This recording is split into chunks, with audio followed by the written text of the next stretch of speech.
the agency clients, 9 times out of 10, again, are not aware of all the things that agencies do. So it might be strategy, it might be design, whatever it might be. They often aren't aware of it. And when I was interviewing the agencies, there was something like 40% of agencies recognize that their clients probably don't know what they do other than the core service they do.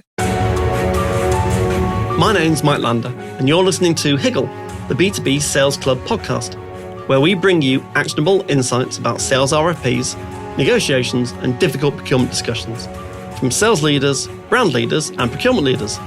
Please subscribe to get updates when new episodes are released.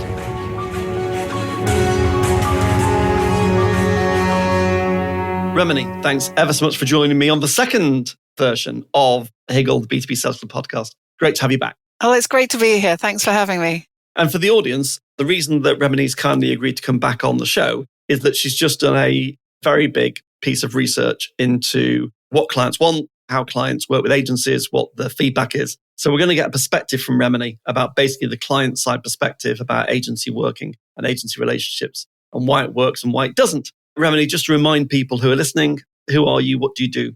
I am Remeny Armitage. I'm the founder of Brilliant and Human, and I help agencies understand what their clients really think to help them uncover new services, opportunities, issues, difficulties in the agency, but with the idea that by being more human and engaging with your clients and your teams, you can be more successful and better and brilliant. But it's all about humanity in business. And also retain your clients. Well, of course, that's the key part. Keep them happy and retained. Keep them happy and retained. Yes. Deliver excellent results, retain your clients, and you will grow. Exactly. As opposed to you want to grow and you want to retain somehow. And then thirdly, you think about excellent results, which is clearly a disaster. Yes. And I suppose I should have probably added to that. The way I do it is I interview people's clients and find out what they're really thinking and get that real truth and the insight from what they actually think, looking at the bigger picture, looking at what the themes are of what your clients actually think and want, can then help you to actually address any opportunities or issues that you might be having to help you improve. So first of all, do you want to just point out where people can find the report? Thank you very much. You can find it on my website, which is brilliantandhuman.com on the homepage. It's very easy to find. Perfect. Very good indeed. So let's get into just a bit about the kind of methodology. Or even before that, what were you trying to do? Why did you think about doing this? Because as I know, they are a massive undertaking for people like us. Yes. So why did you do it? Well, my background, I've worked in-house in agencies for 20 plus years. So I kind of understood the agency side. And then with all my client interviews, I was getting a real sense of the need to answer the question that agencies always ask me is, what do my clients think? Over the years, people would be asking, what are the common themes? What do clients really think? And as it went along, there are certain themes that always come up, which I'm sure we'll be covering today. And I just thought it'd be really interesting to analyze what clients think compared to what agencies think clients think, if that's not too much of a tongue twister. And it came up with some really interesting results that surprised me. My thinking was I wanted to, as every writer does, you think you're going to have one result, and this is the lesson I'm going to be sharing. And in actual fact, it wasn't what I thought it was going to be. And so it was a bit of a surprise. So we will come to those. We'll come to that, yes. Probably midway through and then summarize them at the end. But okay, so what was the methodology? So what did you do? Initially, I interviewed a range of agency leaders, agency owners for different sizes, different types, from the creative, digital, content, marketing, all sorts of different agency types. I did quite in-depth interviews and some online, but mostly interviews with 60 agencies. And then I compared that with the insight that I've gleaned from 140, 150 client interviews. So obviously it was all completely anonymous, but it was interesting to see the results that came and the comparisons to give a sense of it. So it wasn't hundreds of thousands that some people do, but it was more intensely kind of detailed of what people thought. So it was very much, there's quantitative analysis, but the majority is qualitative analysis throughout. And it's kind of looking at everything from what the client journey is, from onboarding, the relationships throughout, the strategy, and then comparisons of what the agency owners, as I said, think compared to what the clients think. The other thing I should say is I also had a number of agency experts, consultants contribute to the report with essays So their thinking is put throughout, occasionally challenging me. So there's a bit of discussions that go on, especially around AI, through the report. And so then their essays, articles are at the back of the report as well. So it's not just me talking, it's other agency experts as well. And then it's filled with, off the back of all of that, lots of kind of recommendations for how to improve things, as well as kind of the insight from both clients, agencies, and experts, and me. Perfect. Let's talk about your top 3 or 5 insights that came out. And then let's talk about what are the top 3 or 5 responses that agencies should be looking at as a real headline. Yeah, that's a big question. Well, I think, I'm not sure I'm going to exactly answer your question as you've asked it. As you want to, Remeny, it's entirely up to you. I mean, the 3 things that clients complain about, from my experience, the most. Actually, I'm not going to start with that. The things that agencies thought the clients complained about the most. It was looking at the processes and communication. And the third one they thought was pricing. But in actual fact, this was one of the surprises that came out of the report, was that actually it's not pricing. It never is. Clients don't It complain never about was. pricing. No, it's not about pricing. It's about the value you deliver. It's a myth. And how you deliver it. Exactly. If client likes you, trusts you, knows that you're doing a good job, it's not about the money. It's about being transparent. Remeny, I'm glad you've said this because I've been saying it for years to agencies and they don't believe me. They always think it's about the price. And I always say it's about the value. Exactly. And as you get into bigger companies, it's even more about the value. Yes. And if you can't demonstrate the value that you deliver to that client versus the price that you charge and demonstrate that there is a good return on that investment that they are making, then more for you as an agency. Exactly. And I think the big thing around that is good communication. And I've got a whole chapter dedicated to communication and the importance of it. And it's being open, it's being honest, it's about being transparent. And I think things like retainers that often come up, and those are one of the things that cause the biggest irritation with clients. That's when the money does come up, is when they don't know what's being done for the money. What are they getting for it? Yeah, what are they getting? And so that can often cause problems, but it's very much about the value. But flipping that, the 3 things that clients do complain about is lack of proactivity, lack of processes, and lack of communication or inadequate communication. Exactly.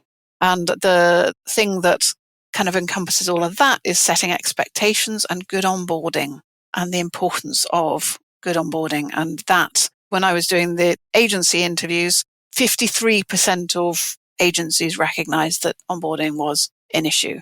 I think that's something that needs to be addressed in the agency world. Absolutely. We were talking before about in the consulting world, when you start a new program of work with a client, especially a net new client, but even an existing client, you'd have an onboarding program. As the program director, part of my job was to make sure that I'd onboarded our consultants so they knew who the client was and what they were looking for. I'd onboard the client's consultants. I'd talk to the executive on the client side. I'd talk to our partners on our side. I'd run through a methodology. We used to do what we used to call a fast start. So we'd run the entire program that we were going to run with the client. We'd run it in kind of a day. So we'd simulate it. And then we'd get people in, and then we'd get the client in, and we'd talk about the outcomes and the scope of work and what's in the contract versus what's been said and what their expectations are versus what's been written down. That to me is all common sense. You know better than me. Do agencies do all that? Do they have a structured onboarding methodology? That's debatable. Yeah, most don't. From my experience, most don't. I mean, many of the agencies I've spoken to, some of them said, oh yeah, we've got onboarding. Some of my clients have said it, but it's something that they do at the very beginning. It's part of the contract. It's just paper. It's not. And then another thing I hear a lot of is it costs too much to do proper onboarding.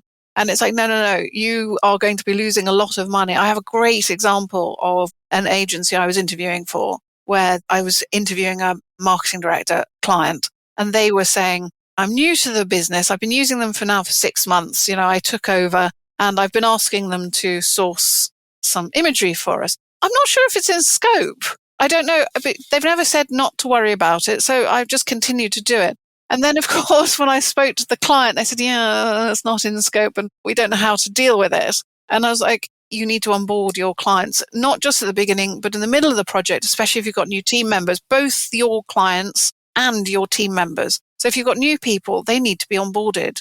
When stakeholders change, you re-onboard them. Yeah. I've got a chapter in my report, which is how to help your clients be better clients. Because one of the things I asked to the agencies was, we all know, I mean, I worked in-house in agencies for, 20 odd years. We all know that clients can be a problem and can be really annoying. And actually, what is it that is the most annoying things that clients do? But actually, most of those things that the agencies identified that, I discussed were things that if you onboarded properly at the beginning and you kept on top of it, you set those expectations and set those rules down, you could help your clients be better clients, help them be happier, and don't let them take the mickey, avoiding scope creep and avoiding loss of so much money. Because on the whole, my experience of clients is, certainly in bigger clients, is they're complex stakeholder environments. People move jobs, people come and go, people leave, people arrive, priorities change on a quarterly basis based upon what's happened to the company and what the board has said. Well, all of that, it's not the client's job to tell the agency all about this. It's the agency's job, for the fee they're getting paid, to understand the context of the client and all the moving parts. That's the agency's job. And to bring insights and bring something new to the table. Exactly. And I think that leads on nicely to another thing that comes up a lot in the interviews I do, where the agency clients often say to me is that the agencies aren't proactive enough in their thinking and their strategic thinking. They haven't taken the time to understand us as a business and what our goals are. And I think that they need to take the time to focus on what their clients actually need and want and be challenging. So again, a lot of clients say to me, I wish the agency would be more challenging. They know what they're doing. They need to come to us and push back sometimes. Don't just be yes people, which I think, again, when you've got the younger generation, then that can be harder. But it's about training the younger generation to be able to speak up. Challenge appropriately. Yeah. Let's just dig into that again. So the feedback you've had, the irrefutable feedback is clients absolutely want more proactive strategic thinking and more challenge. Yeah. So where you go, okay, so why? If you think about any big company and you think about what's going on inside that company and all the market pressures, on a quarterly basis, things will have changed. Performance will have changed. If their listed share price will have moved, well, they need support. They need challenging thinking to challenge their assumptions, to help them grow. They need you to be proactive about, well, what might happen in the next 2 quarters? Where might the market go? What scenarios could play out? What have we seen as an agency across all our clients in the sectors that we specialize in, which is one of yours, hopefully, as a client, about what the direction of travel is? That's our job as agencies, surely. It is, absolutely. However, I think one of the other problems I hear, and I think is one of the issues around this, is because agencies aren't charging for it enough. So again, when I interview clients, I'll often say, funny enough, you said the quarterly thing, is the agency is thinking about running quarterly strategic sessions with their clients. Would you be interested in having these sessions with them? Yeah, but charge for it, because it takes time to prepare, it takes time to do it takes time to respond. And 9 times out of 10, the clients say yes. And then that's just automatically opened up an opportunity to uncover a new revenue feeder. I've got a client that I did that with. Within a year, they were making 40% profit, because not only were they charging for those sessions, they were then actually uncovering so much more new work that they were able to uncover new opportunities, which again brings me to another area that is, again, highlighted in the report, is the fact that the agency clients 9 times out of 10, again, are not aware of all the things that agencies do. So it might be strategy, it might be design, whatever it might be. They often aren't aware of it. And when I was interviewing the agencies, there was something like 40% of agencies recognize that their clients probably don't know what they do other than the core service they do. It was only 12% said, yeah, I'm confident our clients know. I don't have a number for what the clients said, because it's one of those things that it's harder to put that back. But from my experience when interviewing them, it's amazing how often the clients don't know what they do. And then they go, oh, yes, we'd like that. Again, I draw parallels with the consulting world for good reason, which is, if you look at the margins in the consulting world, the high-end consulting world makes very good margins for good reasons, for all sorts of reasons, which we won't go into now, but they make good margins. Not supernormal profits, but they make good margins, a good business margin. If you look at agencies, they're often really struggling with margins, like really, really struggling with margins. So you say, well, why is that? Part of it is the big consultancy firms have a client partner. Client partner's job is to manage the client relationship. Yes. Client partner might have 6 partners working for them on very big clients who deliver pieces of work as the client lead, as the kind of partner lead.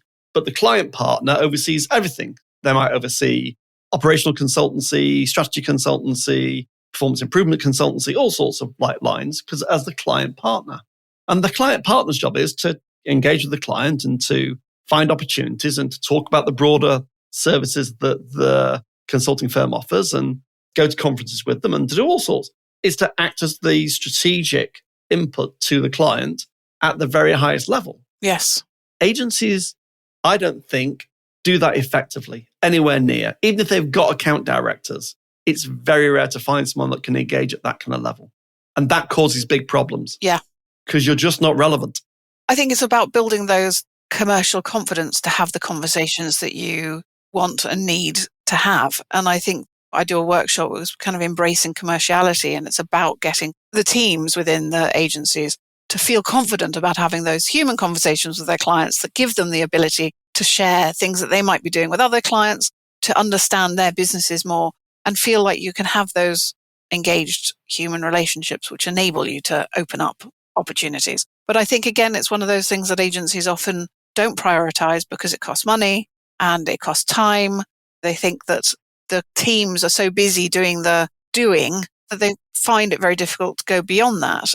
And it's kind of why I do what I do, because actually often I'll find that, you're not prioritizing those older clients or nurturing those older clients. They're the ones you've already built the relationships. Look at opportunities for how you can open up the conversations to enable you to develop new work. But it's not about necessarily finding the work today. It's about having the relationship that's strong enough for when they have the time, the clients are ready, you go for it and they know they'll call you because you've got a good enough relationship, or when they move to another business. I think it's also about being a business advisor, especially now, especially given that the generative AI engines are very good at giving clients pretty good answers to quite complex questions. You need to be the trusted advisor. Yes. But those are easy words to say. You need to understand how the client's business works financially, how it works operationally, how it works in market, what its strategy is. You need to have a pretty broad business understanding. If you're going to walk into the CMO and have this kind of conversation, but you don't understand what's marketing's contribution to sales uplift and what margin are we generating by product range and where should we be investing across different channels to get the maximum return to generate more sales at an appropriate profit margin. If you can't have that conversation because they've not been trained in agency world to do that, you're always going to be delivering a piece of work and unable to get a seat at the table. Yeah, you'll just be the doer, the deliverer. It's not relationship-led. It's got to be relationship-led. I've actually just done a post about kind of the importance of that teamwork, and your team is your clients and your team, and you've got to work together for success. And actually, without that, if you're just going to be a commodity, then, as you say, you're going to be short-lived. It'll be short-lived. It'll be less than a year. So just talk to us now about what are your kind of top 2 or 3 findings that agencies need to really think about as themes coming from your client kind of research. What are the 2 or 3 big themes that agencies need to be thinking about on a regular basis when they're looking across all their clients and about how they retain and how they grow and how they make appropriate levels of profit? I think there's 2 areas that encompass a huge amount and hopefully answer all of that. The first one is look at how you can help your client be a better client and what does that entail. So make sure right from day one you have good onboarding. So again, I work for a lot of agencies who do customer experience and journey plans for all their clients, but they're not very good at doing it for themselves. And actually, if you sat down and looked at what your client journey is and looked at how you could improve everything from the onboarding to the communication to the processes, what are those touch points? What are those commercial touch points? How am I going to get to know my clients better? How am I going to nurture those relationships to make you that trusted advisor? And make sure you're getting the feedback throughout the relationship as well. And where needed, get someone outside or someone in-house that isn't involved daily. Get that feedback so that your clients feel heard and listened to. But make sure that you're asking the right questions and whether or not it's about getting to know whether they've got family or they're going on holiday or what would make them look better in the future? What's their personal goals? So it's getting to know the client right from day one. The second part, which again, hopefully covers all of this, is the idea that, like I said, clients often don't know what the agencies do. So actually think about marketing to your existing clients. How do you differentiate yourself? How are you indispensable to your clients? There's so much competition out there. It is difficult to differentiate yourself, but actually very often it's the people that differentiate you. But make sure that you have those relationships, that the clients know that, but make sure you are as clear about your own marketing to your clients. So make sure your clients know what you do. Make sure you can have those open relationships. Be clear in what you do. Make sure you're talking about what you're doing for your other clients. I mean, a lot of clients say to me, I wish they did events where I got to meet the other clients because I'd like to learn from them. It's remember to being human and building those human relationships and to build that loyalty. So it's not just about the process. It's not just about the money. It's about building human relationships. And that's on both sides. But I think, as I say, it's setting yourself up well and making sure you're building those relationships ongoing. And demonstrating value. I mean, I think going back to what you said at the beginning, you have to know what value you create for that client. There are many ways to measure value, some of which are pure financial and some aren't. Yeah. But you've got to work out what your map from, you had this problem that we're solving for you. We charge you a fee per month or on a project basis or whatever it might be to do that. And this is the value it creates. When I spoke to Caroline Johnson from the Business Model Company the other day on the podcast about the urgent need for agencies to shift away from time and materials based and services based mindset into products and outputs and outcomes. I mean, we haven't mentioned AI, but I think AI, that's causing obviously a lot of fear and worry, and it's how do you use that? But I do think that with the whole value piece, it's even more important that you show that your value as a human in business and that your experience and what you bring can't be repeated by AI. Yes, of course, it can help support.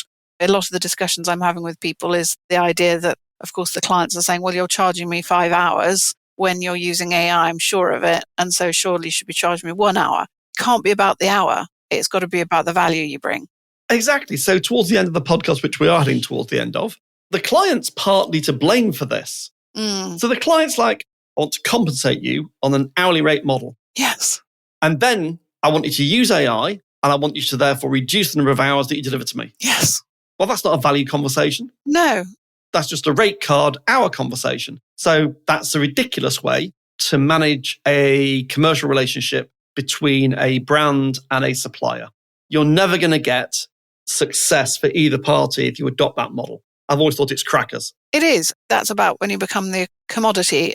We're not buying nails. No, you need to be relationship led. And if you've got clients who are talking that way, then you probably need to fire them. Maybe they're the wrong clients. I mean, I have a number of times told my clients they should fire various clients because actually the clients are causing more headaches. They're being difficult and ridiculous. But obviously I don't do that too often, but it has happened. I can hear agencies now probably shouting at their car radios or at their phones saying, yes, but we get beaten up by procurement all the time and all they want is day rates. I'm like, well, if you let them, yes. If you can't explain the value you create and a different commercial model, then ultimately, if they've been told to procure you, they will buy you on whatever basis they can. If you yield to their, well, I want you on an hourly basis and I want you to give me timesheets, well, in some ways, more fool the agency. Yeah, exactly. And you've got to have those open relationships, those open conversations. You have. Just say, we don't charge an hourly rate basis. By all means, you can have our rate card. There's a rate card by type of person that we have. However, we never, ever charge on an hourly rate or daily rate basis. No, it just doesn't work. But you're very welcome to have the rate card. Yeah, it's having those open, honest conversations. I mean, again, there's so many different areas we could jump into, but I'm conscious of time. Rowan, it's been fantastic. Thank you for coming on and sharing the insights from the research report. Thank you. Just remind everyone again, where can they download the report? I've got a copy of it here. It's the Agency Client Benchmark Report, and you can get it from my website at brilliantandhuman.com. And I'd love to be able to send it to you. It's free, and it's quite a big document full of different chapters, as I said, that we've covered today. So thank you so much. I know that you're very active on LinkedIn. I'm sure you'd welcome engagement on LinkedIn around exactly this topic. Absolutely. Yes. I'm easy to find. I'm the only Remeny Armitage around. You are. Exactly. Thanks ever so much for joining me on Higgle, the B2B Sales podcast. Thank you so much. I really appreciate it. Thank you. Thanks for listening to Higgle, the B2B Sales Club podcast series with your host, Mike Lander. Please subscribe so that you'll catch all the next episodes.